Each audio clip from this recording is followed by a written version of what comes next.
Msikilizaji, karibu katika ripoti za Komba TV, na huu ukiwa ni muendelezo pia wa kile ambacho Young African wamekuwa kianzisha kuulizia pia malipo yao ya ubingwa wa msimu uliopita wa kombe la FA, ambalo mdhamini mkuu wa mashindano hayo ni benki ya CRDB. Sasa kupitia kwa meneja habari na mawasiliano Ali Shaban Kamwe, ambapo jana alipozungumza na waandishi wa habari, ambapo aligusia pia madai yao ya ubingwa msimu uliopita, ambapo wakidai kwamba mpaka leo hii hawajaingiziwa zile pesa kwenye akaunti. Sasa kupitia kwa mdhamini mkuu wa mashindano hayo ya CRDB FA, ambapo ni benki ya CRDB, wao pia wametolea taarifa kuhusiana na tuhuma hizo au kauli hiyo ambayo klabu ya Yanga kupitia kwa meneja wake kwa afisa habari wake Ali Shaban Kamwe, ambapo ameulizia kuhusiana na malipo yao ya msimu uliopita. Sasa hii ni taarifa ambayo imetolewa pia na benki ya CRDB kupitia ukurasa wao, ambapo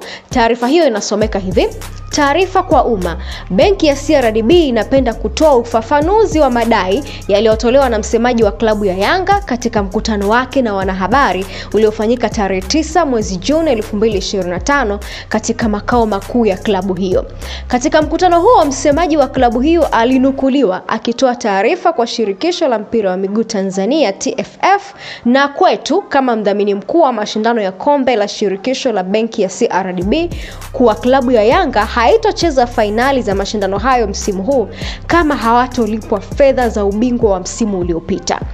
Tungependa kufahamisha umma na wadau wote wa soka kuwa benki ya CRDB ni taasisi yenye kuzingatia weledi, kanuni na taratibu, na kwa msingi huo tayari benki ilikishatekeleza kikamilifu wajibu wake wa kifedha kwa TFF kama sehemu ya makubaliano ya udhamini wa mashindano haya.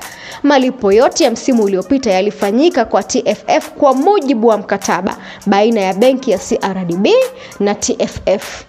Benki ya CRDB inatambua kuwa mbali na mchezo wa soka kuunganisha jamii yetu na kutoa burudani, lakini pia mchezo huu ni ajira kwa vijana wengi. Hivyo dhamira yetu ni kuendelea kushirikiana na TFF, vilabu na wadau wengine katika kukuza mchezo huu kwa maslahi mapana ya taifa letu.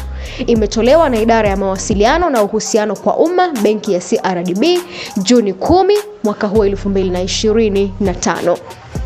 Hiyo ni taarifa ambayo benki ya CRDB imetoa. Kwa mantiki hiyo ni kwamba TFF tayari walishalipwa pia zile fedha ambazo Yanga klabu ya Yanga wanadai kwamba hazikuwafikia na hawajazipata mpaka jana, ambapo afisa habari huyo anazungumza na waandishi wa habari. Hii itakuwaje? Usikose pia kuendelea kufuatilia pia taarifa zetu kupitia Komba TV. Hakikisha umesubscribe, umeshare, umelike na kucomment. Asante.